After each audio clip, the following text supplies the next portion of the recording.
117 yıl sonra Reval görüşmesini hatırlamak. Rus Çarı II. Nikola ile İngiltere Kralı 7. Edward 9 Haziran 1908 günü Estonya'nın Reval liman şehrinde bir araya geldi.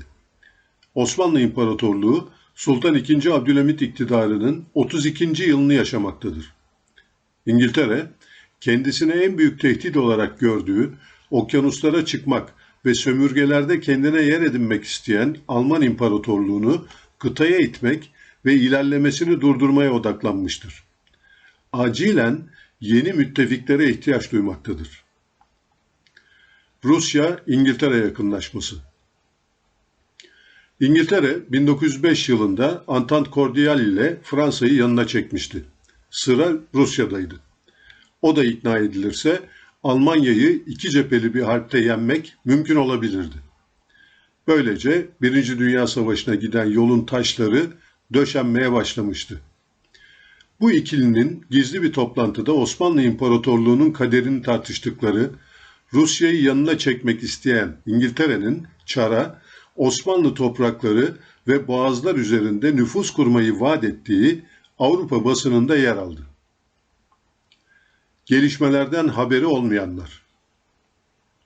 Osmanlı'da 2. Abdülhamit döneminin polis ve sansür devleti uygulamalarının en yoğun olduğu bir dönemde Reval görüşmesinin ilk yankıları batıya açılan en önemli kapı olan Selanik şehrinde İttihatçılar arasında duyuldu. Tarihçi Cemal Kutay tarafından derlenerek 1992 yılında yayımlanan 5 ciltlik Rauf Orbay hatıratının 1. cildi o günleri anlatıyor. Rauf Orbay, Malta sürgünündeyken kaleme aldığı hatıratında Reval buluşmasını binbaşı rütbesinde bir deniz subayı olarak o dönem üyesi olduğu İttihat ve Terakki Cemiyeti'nin toplantısına katılmak üzere bulunduğu Selanik'te öğrendiğini ifade ediyor. Duyduklarından dehşete düşüyor ve İstanbul'a döndüğünde duyduklarını Bahriye Şura Başkanı olan babası Koramiral Mehmet Muzaffer Paşa ile tartışıyor. Paşa, Çerkez göçüyle İstanbul'a gelmiş denizci bir ailenin çocuğu. Sadece Bahriye Mektebi'ni değil, İngiltere'de katıldığı ihtisas kursunu 72 yabancı içinde birinci bitirmiş çok başarılı bir subay. Başkanlığını yaptığı Bahriye Şurası, Bahriye Nazırlığından sonra en önemli ikinci makam. İkinci meşrutiyetin yani Hürriyet devriminin ilanına bir ay kala babası oğlunun anlattıkları üzerine hatıratın 1. cildi sayfa 507'de kayda geçen aşağıdaki yorumu yapıyor. Seni bu ikazımla tercih ettiğin yolda ümitsizliğe sevk etmek istemem. Vatanı kurtarmak için elimizden gelen ve hayrına inandığımız her şeyi yapmak bizim namus, can ve kan borcumuzdur. Fakat dikkatli olmak, bilhassa İstanbul muhitinin şu son zamanlarda ahlaken çok düştüğünü senin ve arkadaşlarının unutmaması lazım. Bana bu anlattıklarından memleket müdafasının büyük mihraklarından birisi olan Bahriye Şurası'nda dahi tek kelime bahsedilmiyor.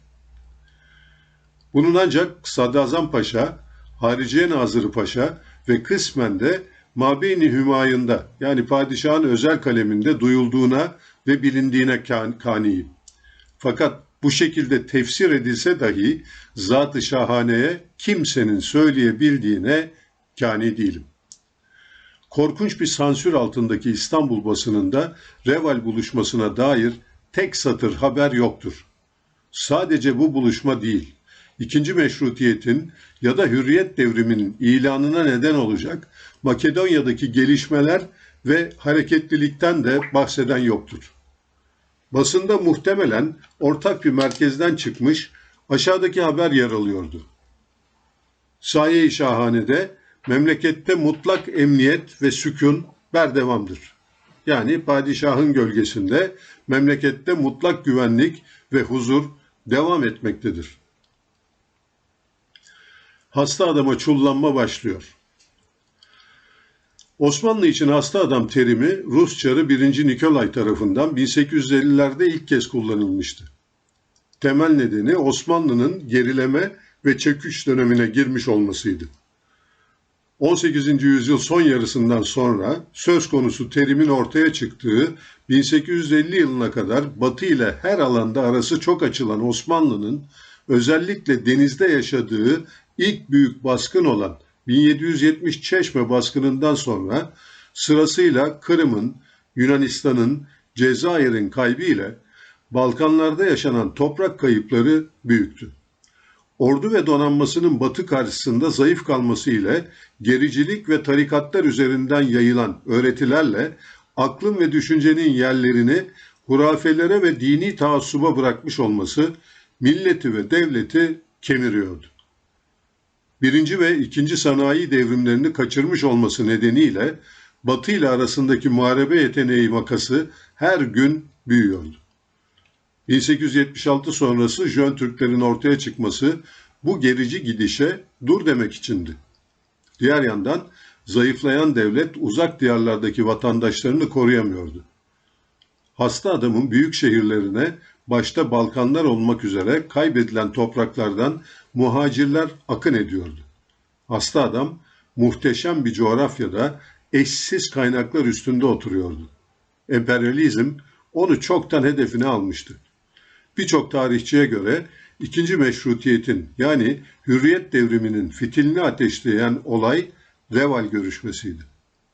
Bu görüşme her ne kadar nihai ve bağlayıcı olmasa da halk arasında Osmanlı topraklarının büyük güçler arasında paylaşım kararının alındığı ve Makedonya'nın İngiltere ve Rusya arasında paylaşılacağı haberleri yayılmıştı. Nitekim Reval'den 3 hafta sonra Makedonya'da isyan başladı. Daha sonra 13 Nisan 1909 tarihinde tarihimize 31 Mart vakası olarak geçen gerici ayaklanması başladı. Hareket ordusunun müdahalesiyle 27 Nisan 1909 tarihinde 2. Abdülhamit tahtını Sultan 5. Mehmet Reşad'a bırakarak Selanik'e sürgüne gönderildi. 2 yıl sonra 29 Eylül 1911'de Libya'yı ve 12 adaları kaybedeceğimiz İtalya Savaşı başladı. Donanmasız Osmanlı, Libya'da karada İtalyanlara karşı önemli taktik başarılar kazansa da neticede yenildi ve Libya ile 12 adaları İtalya işgal etti. Bu savaş bitmeden 8 Ekim 1912 günü Balkan Savaşı başladı. İtalya ile 18 Ekim 1912 günü ateşkes yapıldı. Balkan Savaşı ordunun siyasallaşması neticesinde tam bir felaketle sonuçlandı. 1908 yılında Osmanlı'dan bağımsızlığını kazanan Bulgaristan'ın orduları İstanbul'un 55 kilometre batısındaki Çatalca'ya kadar gelebilmişti. Boğazönü ve Doğu Ege adaları donanmasızlık nedeniyle Yunanistan'a altın tepside sunuldu. Hepsi birkaç ay içinde kaybedildi. Hanedanın ve İttihat Terakki'nin Birinci Dünya Savaşı arifesinde Almanya'nın müttefiki olmaktan başka çaresi kalmamıştı. 29 Ekim 1914 tarihinde kaçınılmaz şekilde müttefikimiz Almanların inisiyatifiyle Karadeniz'deki Rus limanlarını bombalayarak savaşa girdik. Başka çaremiz var mıydı? Yoktu. Londra için savaşın birinci amacı Almanya'nın Kuzey Denizi'nden Atlantik Okyanusu'na çıkmasını önlemekse, ikinci ve en önemli amacı Osmanlı'nın Anglo-Sakson hegemonya tarafından parçalanmasıydı. Reval'de Ruslara havuç olarak gösterilen Osmanlı toprakları isteseler de verilmeyecekti. Zaten 1917 Ekim ayında Rusya'da yaşanan komünist devrim her şeyi alt üst etmişti. 11 Kasım 1918 günü saat 11'de Birinci Dünya Savaşı tüm cephelerde sona erdiğinde İngiltere hedefini gerçekleştirmişti. Almanya yenilmiş, Kaiser Hollanda'ya kaçmış, Avusturya Macaristan İmparatorluğu ortadan kalkmış, Osmanlı orduları teslim olmuştu. Rusya büyük zaferden pay almak bir yana devrim sonunda tüm cephelerde ateşkesi kabul ederek tarihinin en büyük toprak kayıplarına razı gelmişti. Rusya'da komünistlere karşı dışarıdan Çar'ın batılı müttefik ülkelerinden 100 bine yakın işgalci güç Beyaz Ordu'ya destek vermeye gelmiş ve iç savaş 1919 yılında başlamıştı.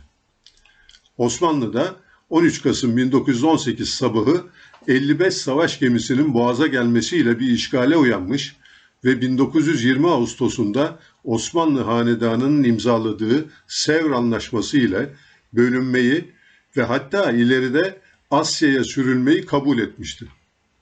Yeter ki hanedan ve sultanlık devam etsin.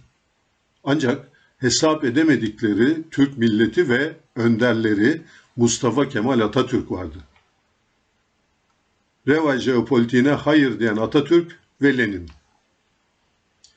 Rus Çarı II. Nikola ile İngiltere Kralı 7. Edward'a inat, 26 Nisan 1920 tarihinde Türkiye Büyük Millet Meclisi kurulduktan 3 gün sonra Mustafa Kemal Lenin'e ünlü 26 Nisan 1920 mektubunu yazdı. O tarihten sonra Anadolu ve Rusya her ikisinin de maruz kaldığı emperyalist işgale karşı işbirliğine girdi. Rusya'dan 1920 Eylül ile 1922 Temmuz arasında 300 bin ton cephane Batı cephesine aktı. Sonunda 1 Eylül 1922'de Yüce Mustafa Kemal ordularına Akdeniz emrini verdi. 9 Eylül'de Yunan orduları arkalarına bakamadan İzmir'den kaçtı.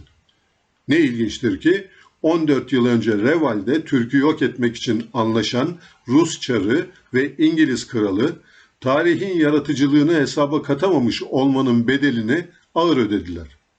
Rus Romanovlar tarih sahnesinden silindi. İngilizler planladıkları savaşın Türkler yüzünden 2 yıl uzaması nedeniyle bir Pireus zaferi elde ettiler. Ancak hegemonyayı Amerika Birleşik Devletleri'ne devretmek zorunda kaldılar. Artık Pax Britannica yoktu. Atatürk sonrası yeni revaller. 10 Kasım 1938 sonrası Türkiye'nin jeopolitik kölelik dönemi başladı. Bu kölelik döneminin yazılımında bugün de Osmanlı'nın İngiliz ve Fransız aşığı Tanzimatçı mütareke döneminin hem İngiliz hem Amerikan mandacı sosyogenetik kodları mevcuttur. Kodların sahibi önce Britanya, daha sonra Amerika Birleşik Devletleri'nin başını çektiği Anglo-Sakson kimyasıdır. Bu kimyayı geçmişte Mustafa Kemal Atatürk dışında bozabilen olmadı. Türkiye, 1000 yıldır merkezinde Türk boğazları olan eşsiz bir coğrafya mirasına sahiptir. Bu coğrafyayı ulusal güçle birleştirdiğinde imparatorluk kurabilmiş, zayıfladığında işgale uğramıştır. Son işgal ve parçalanmadan Mustafa Kemal Atatürk kurtarmış, yeni bir devlet kurmuş, askeri, ekonomik, demografik ve sınai ulusal gücü bugünle kıyaslanamayacak derecede zayıf olduğu halde 15 yıl boyunca sadece sınırlarını emniyete almakla kalmamış, Balkan Antantı ve Sadabat Paktı sayesinde Türkiye etrafında barış ve güvenlik kuşağı oluşturabilmiş, Türk boğazlarının egemenliğiyle Hatay'ı geri alabilmiştir. Onun vefatından 11 ay sonra Türkiye, tarafsızlık ve tam bağımsızlık politikasını terk ederek İkinci Dünya Savaşı'nın başlamasından kısa bir süre sonra 19 Ekim 1939 tarihinde Almanya ile savaş halinde olan İngiltere ve Fransa ile Üçlü İttifak Anlaşması imzalamıştır. Bu anlaşma Türkiye ile Kurtuluş Savaşı döneminin dost ve müttefiki Sovyetlerle arasında güvensizlik duvarı örmüş, sonuçları bugüne kadar devam eden Anglo-Sakson emperyalizmine teslimiyete dönüşmüştür. Atatürk, hastalığının son yıllarında Cumhurbaşkanlığı Genel Sekreteri Hasan Rıza Soyak'a şöyle demişti: "Bizim şimdiye kadar izlediğimiz açık, dürüst ve barışçı politika ülkeye çok yararlı olmuştur. Arkadaşlar buna alıştılar. Gerçek ve yaşamsal zorunluluklar dışında bu politikamız sürer gider." Ancak böyle olmadı. İkinci Dünya Savaşı'ndan kısa süre önce 12 Mayıs 1939'da önce İngiltere ile, daha sonra 23 Mayıs 1939'da Fransa ile bir işbirliği yardım anlaşması imzalandı. Türkiye, ileri sürdüğü şartlarla 35 milyon pound askeri yardım desteği, 15 milyon pound değerinde külçe altın, 10 milyon pound ticaret kredisi olmak üzere Londra'dan 60 milyon pound istiyordu. İngiliz Dışişleri Bakanı Halifax'ın ifadesiyle Türkiye tarafsızlığını satışa çıkarmıştı. Bu anlaşmadan sonra Sovyetler Birliği ile ilişkiler bozulmaya başladı. Bir daha düzelmedi. Bu anlaşmanın en büyük kötülüğü 15 yıl boyunca uygulanan sınır komşularımız dahil dünyanın tüm ülkelerine güven veren bağımsız, bağlantısız Kemalist dış politikadan vazgeçmekti. Artık Osmanlı'nın son dönemlerinde olduğu gibi yeniden Batı'ya bağlanma sürecine girilmişti. Dönemin Sovyet Dışişleri Bakanı Molotov o dönemi şöyle özetliyordu. Türkiye, ihtiyatlı tarafsızlık politikasını bir yana iterek Avrupa savaş çerçevesine girdi. İngiltere, Fransa, Türkiye'yi savaşa sürüklemeye çalıştıklarından herhalde hoşnutturlar. Türkiye'nin bir gün pişman olup olmayacağını biz ileride göreceğiz. Atatürk de vefatından kısa süre önce Ali Fuat Cebesoy'a şunları söylemişti. Fuat Paşa, pek yakında dünya durumu mütareke yıllarından daha ciddi olacak ve karışacaktır. Avrupa'da birkaç maceracı Almanya ve İtalya'nın başında zorla bulunuyor. Karşı karşıya geldikleri zayıf devlet adamlarının halinden cesaret alıyorlar. Bunlar bir gün dünyayı karalamaktan çekinmeyeceklerdir. Eski dostumuz Rus-Sovyet hükümeti acizler ve maceracıların yanlış hareketlerinden yararlanmasını bilecektir. Bunun sonucunda dünyanın durum ve dengesi tamamen değişecektir. İşte bu dönem sonrasında doğru hareket etmesini bilmeyip en küçük bir hata yapmamız halinde başımıza mütareke yıllarından daha çok felaketlerin gelmesi mümkündür. İkinci Dünya Savaşı boyunca aktif tarafsız kalmasına rağmen Ankara, Almanya kazanırken onlara, yenilirken Anglo-Saksonlara yakın durdu. Savaş bitince yeni revaller onu bekliyordu. Nitekim Truman doktrini gereğince Amerika Birleşik Devletleri'nin ileri karakolu olmayı kabul ettiler. Amerika Birleşik Devletleri hayrına Kore'ye meclis onayı olmadan asker gönderdiler ve bunun mükafatını 1952'de NATO üyeliği olarak aldılar. Daha sonra Amerika Birleşik Devletleri'nin kenar kuşak jeopolitiğinin gereği vekalet görevine devam ettiler. 1948'de Amerika Birleşik Devletleri ve İngiltere himayesinde İsrail kuruldu. Bu tarihten sonra Doğu Akdeniz'de yaşanan her jeopolitik gelişme Amerika Birleşik Devletleri ve İsrail çıkarlarına uygun sonuçlandı. Türkiye, 1974'te yaşanan Kıbrıs Barış Harekatı dışında Doğu Akdeniz'de jeopolitik çıkarlarını sağlayacak hiçbir girişimde bulunamadı. Ege ve Doğu Akdeniz'de gerek Yunan, gerekse Kıbrıs Rumu ile olan her sorun alanında NATO müttefiklerimizi karşımızda bulduk. Sovyetlere her yaklaşmada askeri darbeler ve hükümet değişiklikleri yaşandı. Önce Kemalizm, sonra Atatürk'ten hızla uzaklaşıldı. Demokratik olgunlaşma ve kurumsallaşma sağlanmadan sandık demokrasisi üzerinden küçük hesaplar ile bölücü ve dinci ayrışmalara izin verildi. Dinin siyasete alet edilmesi anayasayla yasaklanmış olsa da dinci partilere sonsuz esneklik verilerek laikliğin içi tamamen boşaltıldı. Türk üst kimliği reddedilerek etnik temelli bölücü parti ve hareketlere izin verildi. Ancak Atatürk maskesi her kesim tarafından kullanıldı. Utanmadan ve sıkılmadan Atatürk posterleri altında bölücülük propagandası bile yapıldı. Başımıza bela edilen PKK terör örgütünü NATO'ya terör örgütü olarak kabul ettirmemiz bile onlarca yıl aldı.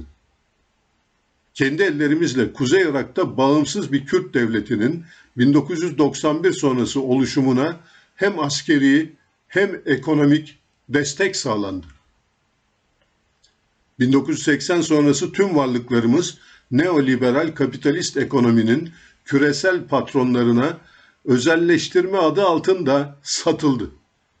Üretim ve tarımdan uzaklaşıldı. Sıcak paraya bağımlı hale getirilen Türkiye'de orta sınıf hızla eritildi. Devleti kişisel zenginleşme aracı yapanlar hızla çoğaldı. Bedensel refah, ruhsal refahın önüne geçti. Yolsuzluk, hırsızlık, usulsüzlük, niteliksizlik, cehalet, liyakatsizlik, vasatlık, bayağılık normalleştirildi. Bugüne dersler. Günümüz Türkiye'si şüphesiz Reval dönemi Osmanlısından çok farklı. En azından Mudanya Mütarekesi'nden sonra son 103 yıldır savaşmadık. Türkiye kullanmasını bilenler için stratejik konumu, bölgesel ve küresel dinamiklerle şekillenen, çok boyutlu çıkarlarla donatılmış bir aktör olarak hem Batı ile hem de diğer büyük güçlerle karmaşık bir denge stratejisi izleyebilecek her türlü olanağa sahip bir devlet. Ancak halen başta ekonomisi ve iç cephesindeki sosyal sözleşmesi olmak üzere milli gücü kırılgan durumda olan bir ülkeyiz. 1908 yılının revali topraklarımızı parçalamaya yönelikti. Bugünün revalleri Türkiye'yi fiilen işgal etmeden zayıflatacak. Büyük güç mücadelesinde Türkiye'yi kendi amaçları için kullanacak hedeflere yöneliktir. Bu süreçler kontrol edilmediği takdirde sonuçları jeopolitiğimiz açısından son derece menfi etkilere sahip olabilir.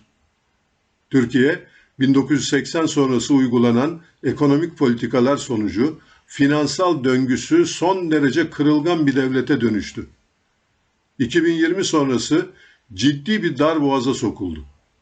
Finansal zafiyet ve sıcak para girişine bağımlılık, bağımsız dış ve güvenlik politikaları uygulamayı zorlaştırıyor. Bu nedenle küresel dengelerin değiştiği, çok kutuplu dünya düzeninin başladığı, yani bağımsız politikalara geçebilecek dış koşullara sahip olduğumuz bir dönemde Türkiye finansal baskılar nedeniyle jeopolitik tavizler veriyor. Amerika Birleşik Devletleri'nin yeni ağırlık merkezini Avrupa'dan Asya Pasifik bölgeye değiştirmesiyle NATO ciddi bir güç kaybına girmektedir. Güvenliğini Amerika Birleşik Devletleri'ne bağlamış olan Avrupa Birliği ise Amerika Birleşik Devletleri'nin yeni uyguladığı dış ticaret vergileriyle ciddi resesyon tehdidi altındadır.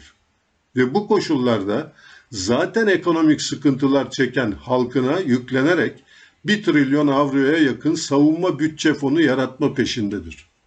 Türkiye ise mezarlıkta ıslık çalarak çökmekte olan NATO ve Avrupa Birliği ile bağlarını güçlendirme peşinde koşmaktadır.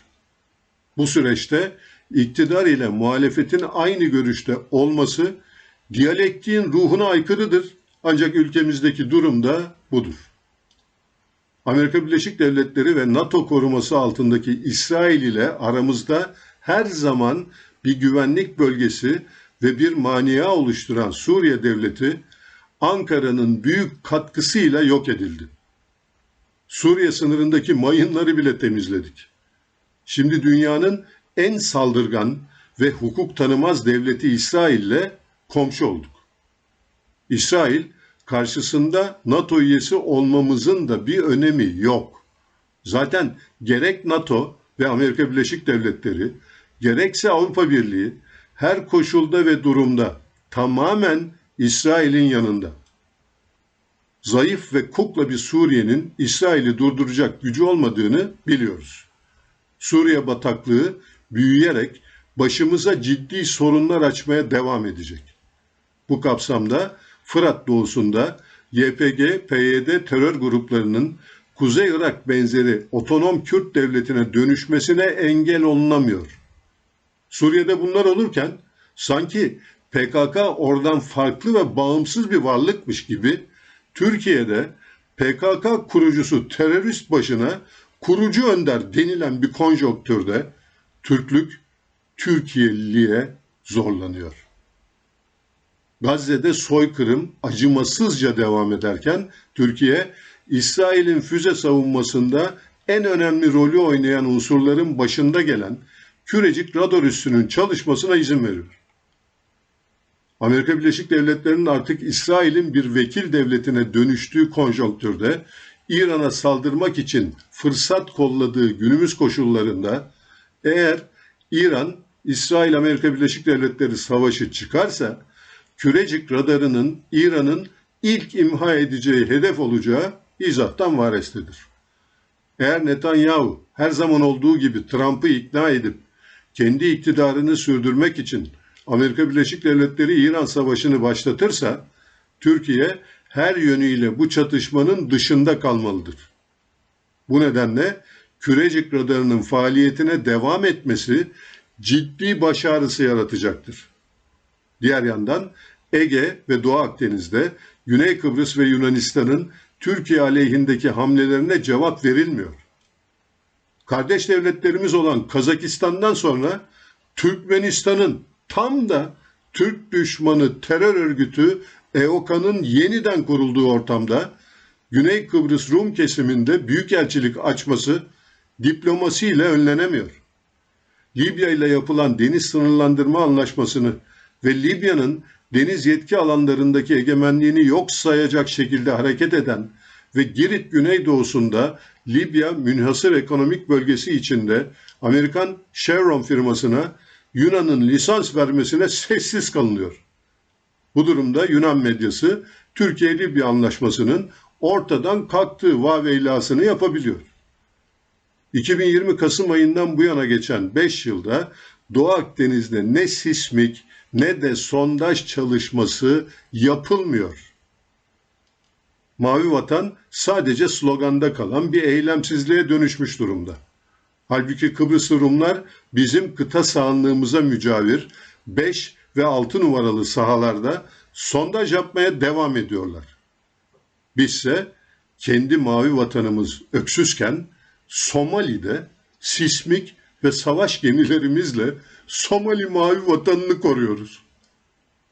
Amerika Birleşik Devletleri ve müttefiklerinin arasının gümrük tarifeleri yüzünden geri dönülmesi güç şekilde açıldığı, Amerika Birleşik Devletleri'nin en yakın müttefiklerinden ekonomik ve egemenlik hakları talep ettiği, İsrail'e desteği yüzünden itibar ve güvenilirliğini kaybettiği, Avrupa Birliği'nin her geçen gün otoriterleşen, demokrasiden uzaklaşan bir yapıya dönüştüğü, Trump'ın MAGA ulusalcıları ile Londra finans çevreleri ve neokan ortakları arasında savaşın her geçen gün kızıştığı, Çin'le Amerika Birleşik Devletleri arasında ticaret savaşının son perdeye eriştiği, Çin'in Tayvan'a her an için müdahale edebilecek ya da abluka uygulayabilecek konuma geldiği, kısacası 1908 Reval'den çok farklı lehimizde olan bir konjonktürde neden üst üste tavizler verildiğini anlamak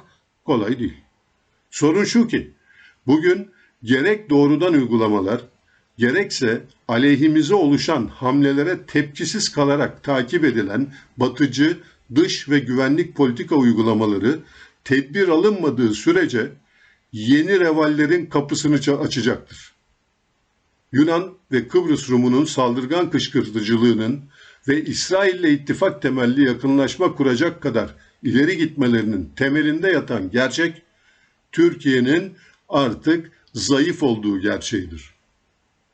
Maalesef iç siyasette 19 Mart 2025 günü başlayan yeni dönem dış rakip ve düşmanların arayıp da bulamadığı bir iç cephe ortamı sunmuştur. Büyük Atatürk şöyle diyor: asıl olan iç cephedir. Bu cephe bütün milletin oluşturduğu cephedir. Dış cephe ordunun düşman karşısındaki silahlı cephesidir. Bu cephe mağlup olabilir. Fakat hiçbir zaman bir memleketi yok edemez. Memleketi temelinden yıkan iç cephenin çökmesidir. Muhalefet dünya düzeninin jeopolitik ve ekonomik boyutta tamamen değiştiği bir dönemde sadece iç siyasete odaklanmamalı. Etrafımızda yaşanan bunca son derece hayati gelişmeye yeni fikirler ve karşı tezler üretebilmelidir.